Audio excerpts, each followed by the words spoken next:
Ali Baba and the 40 Thieves. Hi everybody, my name is Natasha, and I've been commanded by His Royal Highness Prince Bertie the Frog to tell you the story Nori of Ali Baba and the 40 Thieves. But first, here's a piece of gossip I picked up about Bertie and his friends. As it happens, it was a bit of a gloomy and rainy day down on the pond. Bertie was trying to think of a trick to play on Colin the carp, but was finding it a bit difficult. Just then, Barker the dog ran up to the pond. "Woof, woof," said Barker. "Oh no," said Tim the tadpole. "Barker has stolen some sausages from the kitchen." And sure enough, 3 fat, juicy sausages were hanging from Barker's mouth. Now, Bertie was a bit nervous of Barker, because he was a very big and bouncy dog, which was all very well when you're a prince, but is a bit scary when you're just a frog. But if there was one thing that Bertie was even more afraid of than Barker, it was the palace cook. Do you know why Bertie was afraid of the palace cook? You haven't heard? Well, I'd better explain. You see, when Bertie used to be a prince, sometimes he would get a bit peckish. And he used to creep into the kitchen and take some biscuits and some cake and sometimes even some chocolates. The cook would get very cross and chase him out of the kitchen with a rolling pin in her hand. So when Bertie saw Barker drop the sausages by the pond and he saw the cook running down the path, he was a bit afraid because the cook might think he had stolen them. "Where's that stupid dog?" shouted the cook. "Woof, woof," said Barker, running away and leaving the sausages behind. "Quick, Tim, hide those sausages," croaked Bertie. "I haven't got any legs," squeaked Tim. Colin, hide the sausages," croaked Bertie to Colin the carp. "I haven't got any legs either," said Colin. "Anyway, I don't like sausages." "Oh no," said Bertie. "We're going to be in so much trouble." "Well, Bertie, why are you looking so worried today?" said Sadie the swan, gliding across the pond. "I'm fine," said Bertie. "But I must say, you look very pretty today, Sadie." Sadie blushed a little, but you couldn't really tell because, of course, her feathers don't change colour. "How kind you are, Bertie," she said. "Truly a gentleman amongst pond life." "Could you just sit over there by the side of the pond so I can admire you?" said Bertie. And Sadie climbed out of the pond and sat down right on top of the sausages. So even when the cook searched and searched, she could not find the sausages. And she couldn't blame Bertie or Barker or any of the rest of the pond life. And Barker was so pleased when he got his sausages again. He promised not to jump into the pond and splash everybody, at least for a whole week. Now, as it happens, today's story is all about stealing things. Not that you should ever steal things, not even chocolates from the kitchen. So do you want to hear Bertie's story Nori for today? Do you really? Very well. Listen quietly, and I will tell you the story Nori of Ali Baba and the 40 Thieves from a book called The 1001 Arabian Nights. In a town in Persia, there lived 2 brothers, one named Qasim, the other Ali Baba. Qasim was married to a rich wife and lived in luxury, while Ali Baba had to maintain his wife and children by cutting wood in a neighbouring forest and selling it in the town. One day, when Ali Baba was in the forest, he saw a troop of men on horseback coming toward him in a cloud of dust. He was afraid they were robbers and climbed into a tree for safety. When they came up to him and dismounted, he counted 40 of them. They unbridled their horses and tied them to trees. The finest man among them, whom Ali Baba took to be their captain, went a little way among some bushes and said, "Open, Sesame!" so plainly that Ali Baba heard him. A door opened in the rocks, and having made the troop go in, he followed them, and the door shut again of itself. They stayed inside some time, and Ali Baba, fearing they might come out and catch him, was forced to sit patiently in the tree. At last the door opened again, and the 40 thieves came out. As the captain went in last, he came out first and made them all pass by him. He then closed the door, saying, "Shut, Sesame!" Every man bridled his horse and mounted. The captain put himself at their head, and they returned as they came. Then Ali Baba climbed down and went to the door concealed amongst the bushes and said, "Open, Sesame!" and it flew open. Ali Baba, who expected a dull, dismal place, was greatly surprised to find it large and well lighted, hollowed by the hand of a man in the form of a vault, which received light from an opening in the ceiling. He saw rich bales of merchandise, silk, stuffed brocades all piled together, and gold and silver in heaps, and money in leather purses. He went in, and the door shut behind him. He did not look at the silver, but brought out as many bags of gold as he thought his asses, which were browsing outside, could carry, loaded them with bags, and hid all with faggots. Using the words, "Shut, Sesame!" he closed the door and went home. Then he drove his asses into the yard, shut the gates, carried the money bags to his wife, and emptied them out before her. He bade her keep the secret, and he would go and bury the gold. "Let me first measure it," said his wife. "I will go borrow a measure of someone while you dig the hole." So she ran to the wife of Qasim and borrowed a measure. Knowing Ali Baba's poverty, the sister was curious to find out what sort of grain his wife wished to measure, and artfully put some toffee at the bottom of the measure. Ali Baba's wife went home and set the measure on the heap of gold and filled it and emptied it often to her great content. She then carried it back to her sister without noticing that a piece of gold was sticking to it, which Qasim's wife noticed directly as soon as her back was turned. She grew very curious and said to Qasim when he came home, "Qasim, your brother is richer than you. He does not count his money, he measures it." He begged her to explain this riddle, which she did by showing him the piece of money and telling him where she found it. Then Qasim grew so envious that he could not sleep, and went to his brother in the morning before sunrise. "Ali Baba," he said, showing him the gold piece, "you pretend to be poor, and yet you measure gold." By this Ali Baba perceived that through his wife's folly, Qasim and his wife knew their secret, so he confessed all and offered Qasim a share. "That I accept," said Qasim, "but I must know where to find the treasure, otherwise I will discover all, and you will lose all." Ali Baba, more out of kindness than fear, told him of the cave and the very words to use. Qasim left Ali Baba, meaning to get the treasure for himself. He rose early next morning and set out with 10 mules loaded with great chests. He soon found the place and the door in the rock.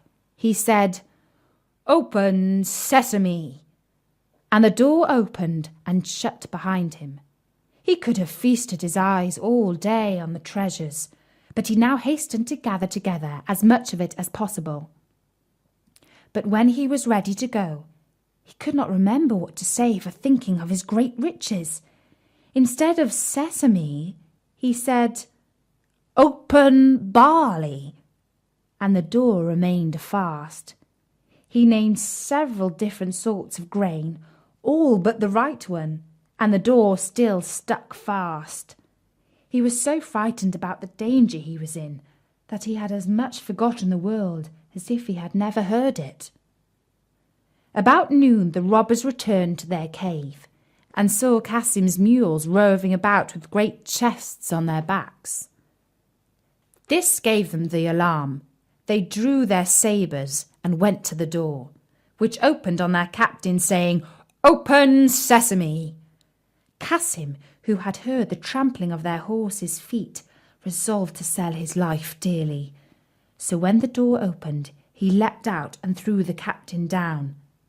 In vain, however, the robbers with their sabres soon killed him. On entering the cave, they saw all the bags laid ready, and could not imagine how anyone had got in without knowing their secret. They cut Cassim's body into 4 quarters, in order to frighten anyone who should venture in, and went away in search of more treasure.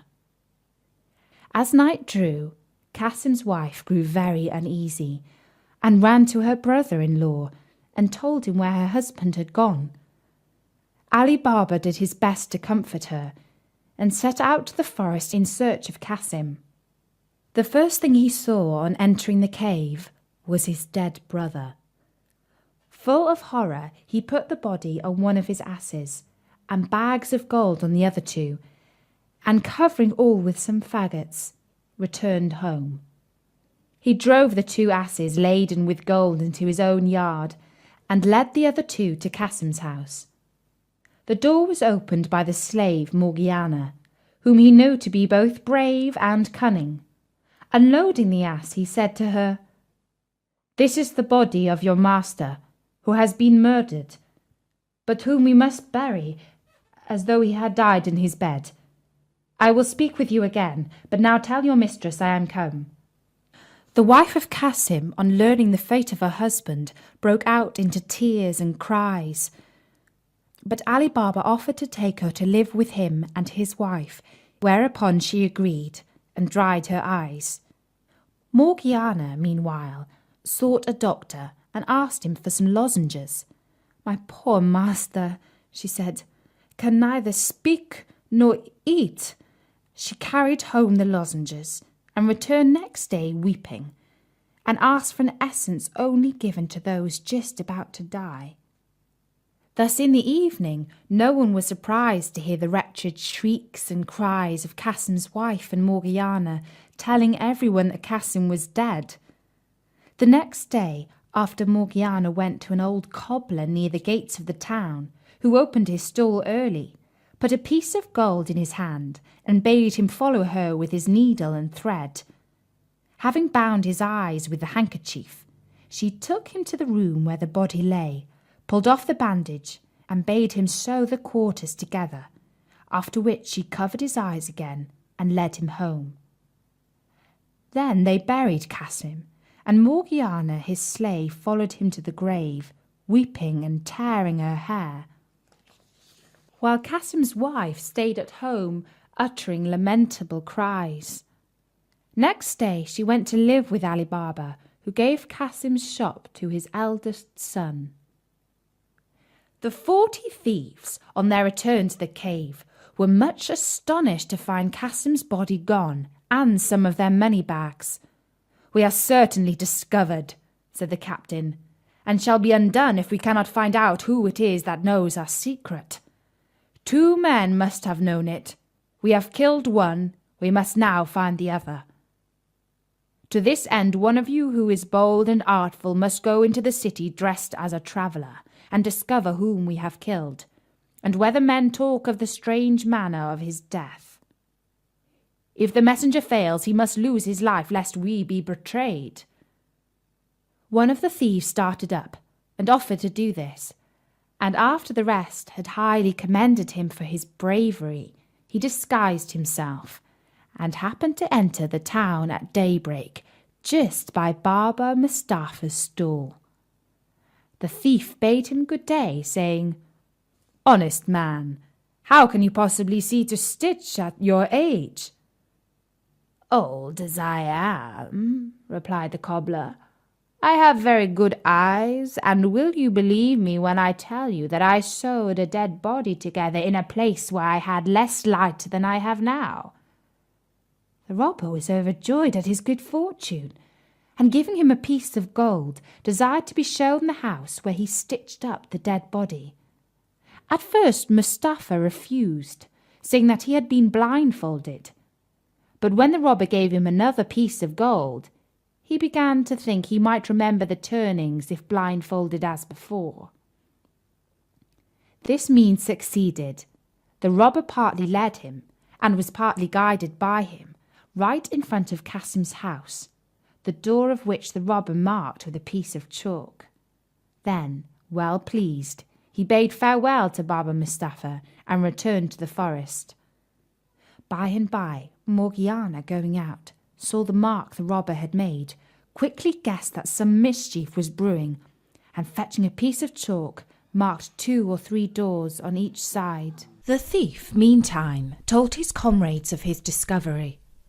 The captain thanked him, and bade him show him the house he had marked. But when they came to it, they saw that 5 or 6 of the houses were chalked in the same manner. The guide was so confused that he knew not what answer to make, and when they returned he was at once beheaded for having failed. Another robber was sent out, and having won over Baba Mustapha, marked the house in red chalk. But as Morgiana was again too clever for them, the second messenger was put to death also. The captain now resolved to go himself, but, wiser than the others, he did not mark the house, but looked at it so closely that he could not fail to remember it. He returned, and ordered his men to go into the neighbouring villages and buy 19 mules and 38 leather jars, all empty except one, which was full of oil. The captain put one of his men, fully armed, into each, rubbing the outside of the jars with oil. Then the 19 mules were loaded with 37 robbers in jars, and the jar of oil, and reached the town by dusk. The captain stopped his mules in front of Ali Baba's house, and said to Ali Baba, who was sitting outside for coolness, "I have brought some oil from a distance to sell at tomorrow's market, but it is now so late that I know not where to pass the night, unless you will do me the favour to take me in." Though Ali Baba had seen the captain of the robbers in the forest, he did not recognize him in the disguise of an oil merchant. He bade him welcome, opened his gates for the mules to enter, and went to Morgiana to bid her prepare a bed and supper for his guest. He brought the stranger into his hall, and after they had supped, went again to speak to Morgiana in the kitchen, while the captain went into the yard under pretence of seeing after his mules, but really to tell his men what to do. Beginning at the first jar, and ending at the last, he said to each man, "As soon as I throw some stones from the window of the chamber where I lie, cut the jars open with your knives and come out, and I will be with you in a trice." He returned to the house, and Morgiana led him to his chamber. She then told Abdullah, her fellow slave, to set on the pot some broth for her master, who had gone to bed. Meanwhile her lamp went out, and she had no more oil in the house. "Do not be uneasy," said Abdullah. "Go into the yard and take some out of one of those jars." Morgiana thanked him for his advice, took the oil pot, and went into the yard. When she came to the first jar, the robber inside said softly, "Is it time?" Any other slave but Morgiana, on finding a man in the jar instead of the oil she wanted, would have screamed and made a noise. But she, knowing the danger her master was in, bethought herself of a plan, and answered quietly, "Not yet, but presently." She went to all the jars, giving the same answer, till she came to the jar of oil. She now saw that her master, thinking to entertain an oil merchant, had let 38 robbers into his house. She filled her oil pot, went back to the kitchen, and having lit her lamp, went again to the oil jar and filled a large kettle full of oil. When it boiled, she went and poured enough oil into every jar to stifle and kill the robber inside. When this brave deed was done, she went back to the kitchen, put out the fire and the lamp, and waited to see what would happen. In a quarter of an hour, the captain of the robbers awoke, got up and opened the window. As all seemed quiet, he threw down some little pebbles which hit the jars. He listened, and as none of his men seemed to stir, he grew quite uneasy and went down into the yard. On going to the first jar and saying, "Are you asleep?" he smelt the hot boiled oil and knew at once that his plot to murder Ali Baba and his household had been discovered. He found all the gang was dead, and missing the oil out of the last jar, became aware of the manner of their death. He then forced the lock of a door leading into the garden, climbed over several walls and made his escape. Morgiana heard and saw all this, and rejoicing at her success, went to bed and fell asleep. At daybreak Ali Baba arose, and seeing the oil jar still there, asked why the merchant had not gone with his mules. Morgiana bade him look in the first jar and see if there was any oil. Seeing a man, he started back in terror. "Have no fear," said Morgiana. "The man cannot harm you. He is dead." Ali Baba, when he had recovered somewhat from his astonishment, asked what had become of the merchant. "Merchant?" said she. "He is no more merchant than I am." And she told him the whole story, assuring him that it was a plot of the robbers of the forest, of whom only 3 were left, and that the white and red chalk marks had something to do with it. Ali Baba at once gave Morgiana her freedom, saying that he owed her his life. Then they buried the bodies in Ali Baba's garden, while the mules were sold in the market by his slaves. The captain returned to his lonely cave, which seemed frightful to him without his lost companions, and firmly resolved to avenge them by killing Ali Baba. He dressed himself carefully and went into town, where he took lodgings in an inn. In the course of a great many journeys to the forest, he carried away many rich stuffs and much fine linen, and set up a shop opposite that of Ali Baba's son. He called himself Khoja Hassan, and as he was both civil and well dressed, he soon made friends with Ali Baba's son, and through him with Ali Baba, whom he was continually asking to sup with him. Ali Baba, wishing to return his kindness, invited him into his house, and received him smiling, thanking him for his kindness to his son. When the merchant was about to take his leave, Ali Baba stopped him, saying, "Where are you going, sir, in such a haste? Will you not stay and sup with me?" The merchant refused, saying that he had a reason, and on Ali Baba's asking him what that was, he replied, it is, sir, that I can eat no food that has salt in it." "If that is all," said Ali Baba, "let me tell you that there shall be no salt in either the meat or the bread that we eat tonight." He went to give this order to Morgiana, who was much surprised. "Who is this man," said she, "who eats no salt with his meat?" "He is an honest man, Morgiana," returned her master. "Therefore do as I bid you."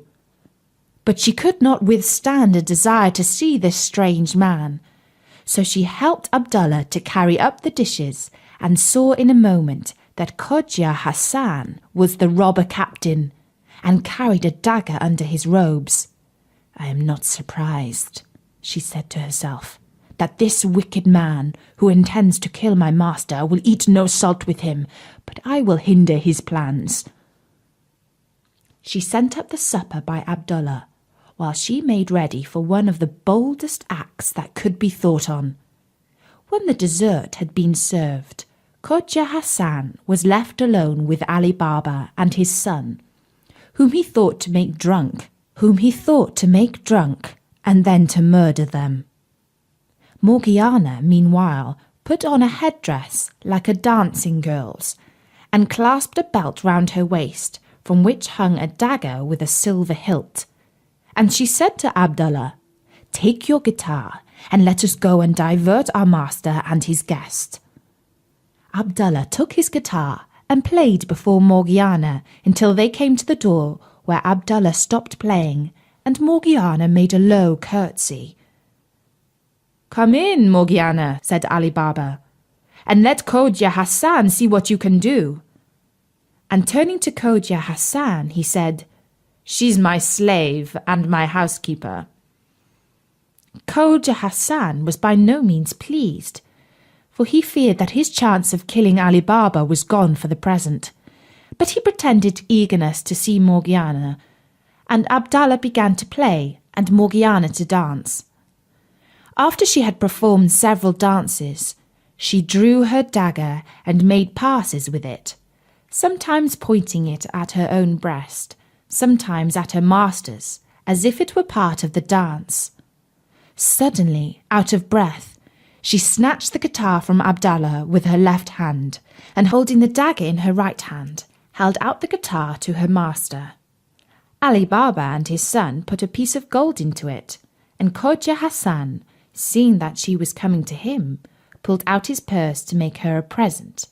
But while he was putting his hand into it, Morgiana plunged the dagger into his heart. "Unhappy girl!" cried Ali Baba and his son. "What have you done to ruin us?" "It was to preserve you, master, not to ruin you," answered Morgiana. "See here." Opening the false merchant's garment and showing the dagger, "See what an enemy you have entertained. Remember he would eat no salt with you. And what more would you have? Look at him. He is both the false oil merchant and the captain of 40 thieves." Ali Baba was so grateful to Morgiana for thus saving his life that he offered her to his son in marriage, who readily consented. And after a few days, the wedding was celebrated with greatest splendour. At the end of the year, Ali Baba, hearing nothing of the 2 remaining robbers, judged that they were dead and set out to the cave. The door opened on his saying, "Open, Sesame!"